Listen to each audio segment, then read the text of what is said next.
needs to be solved is where to store excess water where these algae blooms are happening. Environmentalists want to push the water south of Lake Okeechobee. But News Channel 5's John Shainman found a water storage site long forgotten in St. Lucie County that's finally getting some use.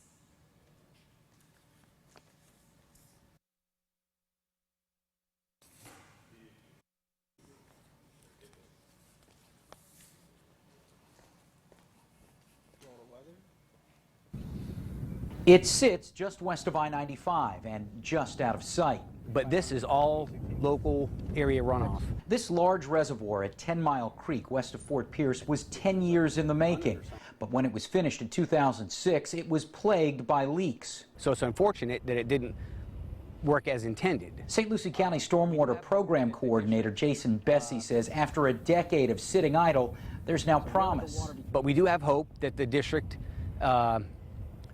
will take this project over, make some needed repairs. The district is the South Florida Water Management District, which took over local control of the project this spring from the Army Corps of Engineers.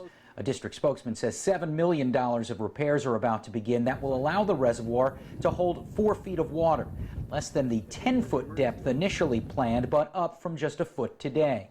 That's a lot of water that otherwise would go to the North Fork, into the river. About 13 billion gallons of water moves from the creek into the North Fork each year. The short-term goal is to get about half that amount stored and cleaned before it goes south. Let's spruce it up a little bit, put some work into it, and keep some of this nutrient-laden fresh water out of the North Fork.